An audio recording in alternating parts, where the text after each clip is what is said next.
always pleased to bring Steve Adubato onto these airwaves. Steve, kind enough to sit in for yours truly when he has the time, when I'm wandering around aimlessly in North America. You know, Steve's a columnist, PBS anchor, author of the forthcoming book, Lessons in Leadership. And Steve is so in demand for corporations all around North America. You bring Steve in. He does these inspirational talks. And it's great that you take the time to chat with us, Steve, because I know you're probably running off somewhere right now. So thanks for joining us on the show, Steve Adubato. Well, it's my pleasure. Actually, I have a speech this morning with our friends at the Wilshire Grand in West Orange there, but also more importantly at AM970 we have an event coming up that we'll be promoting soon. AM970 has one of their terrific corporate seminars coming up that I'll be moderating, Joe Piscopo. But who am I to plug on the radio? Listen, we went. They came to me, Steve, and we're going to talk. I'm going to talk about Baltimore. We're going to talk about the news with Steve Adubato. But I have to tell you, Steve, they come to me and they go, "Can you get Steve Adubato to be the star of our business breakfast, June 16th?" I go, "What am I?" June 16th. Say it again. Is that June? It is June 16th, and I believe is it in Bergen Pack? Are we going up there? Bergen Community College, Joe. Yeah. It's fantastic. So they go. So I took a bribe. And I said, "Yeah, I'll talk to Steve." No, give me an envelope. Give me a VIG. Remember the VIG, Steve? Give me a VIG. What? I get $10 and you get half. You got it. I give you a little VIG on that shit, man. I said, "Yeah." I know, Steve. You know, Steve. It's gonna be. No, it is gonna be great. And thank you, because I really know. But I hear from all my corporate friends, all my big business guys, that you are all over doing great things in the corporate arena, doing these great speeches. So we appreciate you coming to our humble little radio station, AM970, The Answer, Steve. Not at all. But I talk about leadership, and listen, unfortunately, you don't have to think about the theory of leadership. As we watch in Baltimore, listen, on one hand, I was very moved by last night seeing just community leaders, parents, civic leaders, religious leaders, others going out there on the streets trying to be a part of the solution, putting themselves on the line, locking arms, and stepping up and trying to be a barrier between those who would riot and pillage, and I don't have no problem calling them thugs, by the way. I don't care what their age is. Thank you. I don't understand what all the, oh, my God, we call them thugs. Yeah, that's right. They just burned down the CVS. That would be a thug in my neighborhood, and yours too, Joe.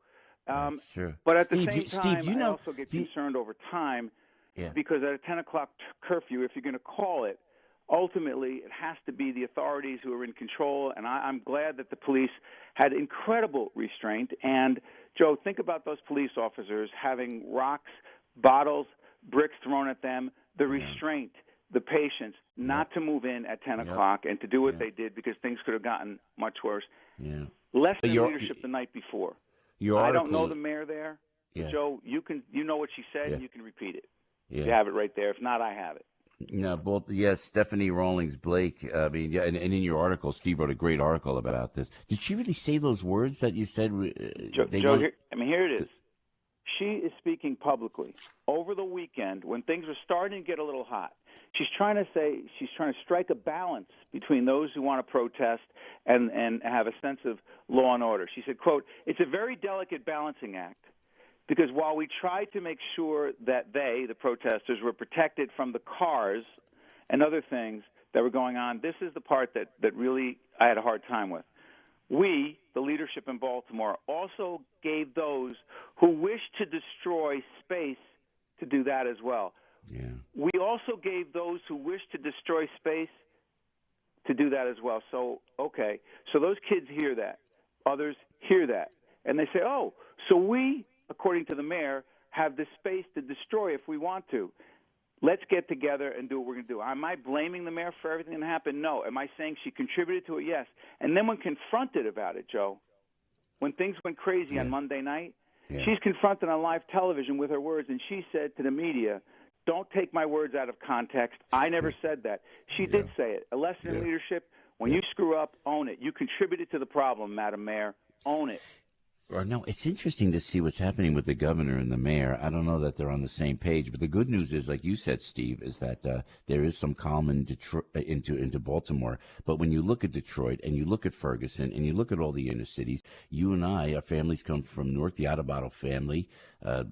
Literally through your dad, just doing so much work, helping the less fortunate through the North Ward Center in Newark, New Jersey. Never forgetting your roots, Steve Adubato. But the 1967 riots, when I was a very, very young child, stick in my mind, Joe. When the National Guard were you in Newark? Were you in Newark when that happened, Steve? Were you right there? In fact, our young boys are 10 and 12, and they were looking at the situation, and I just saw them watching, and then I said enough. I didn't want them to watch anymore. And I said to them, boys, Dad was very, very young, younger than you, when the riots happened in Newark. And I explained to them what happened when the tanks came down our street. And, Joe, it's no exaggeration. The curfew was about 8 o'clock at night. It was in July of 1967. Yeah. And the point I'm making is that it was real for us. Yeah. And 27 people died. And, you just pray that it doesn't go that way, but you know that words that leaders use and the way they conduct themselves matters a lot. Yeah. Steve, how are we here today? How are we here today, all those years later? And you see, and now Newark is a vital, vibrant, sure it's got its problems, but I'll tell you, the turnaround of Newark, New Jersey, you could never second guess. It is a vibrant, successful city in a complete renovation, even with some of its problems now. How do we not learn from this, Steve Adubato? Well, again, you've got young kids, mostly African American and Latino. If they feel that disenchanted and alienated, and frankly, that they have nothing to lose, well, then act in that fashion. And it's complicated, and I know it. Parenting is involved, the schools are involved, but also the police. And Joe, you and I also know that there have been some cases where the police have conducted themselves in ways that if it were your kid or my kid, we would have none of it. But at the same time, we also know that police are accused of things. In every case, we assume the worst. The media assumes the worst.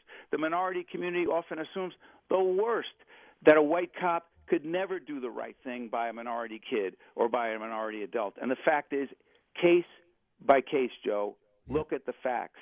And we don't think of the best in each other. We think of the worst after all these years.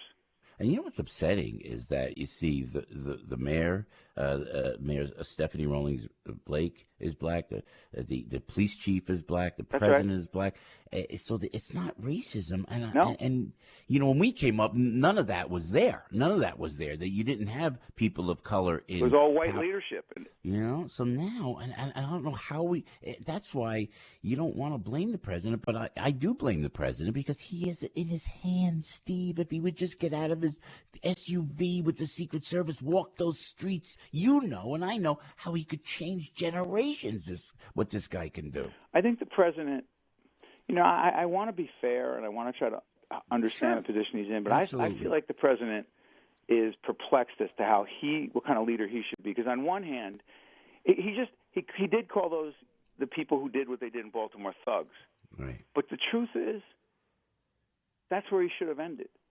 I don't know why the president needed to, in any way, talk about the situation that happened with the young man who we need to find out what happened in that case. But the Department of Justice is looking at that case.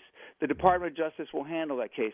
And, yes, there happens to be an attorney general who happens to be the first black female. Either way, the fact is justice, we pray and hope, will play itself out. The point is, as soon as the president talks about the fact that kid died in custody, he connects the two as if there's an explanation for what happened in Baltimore. Say what happened. That's exactly right. Mr. President, you confuse things. That's right. Stephen, God, I could talk to you for an hour on this, Steve. We love you for coming on the show and appreciate it. Joe. Love you guys, too. Yeah, check out, just Google Steve Adubato. Check out his article today. That's a brilliant article, Steve, and we appreciate it. And we're so proud to have you part of this family. And listen, June 16th, man, we are looking forward to seeing you at the business breakfast as well, Stephen. Love it, Joe. Have a great day. AM970 is the best, especially in the morning. Thanks, Joe. We love you, Steve. Thanks so much. Steve Adubato right there.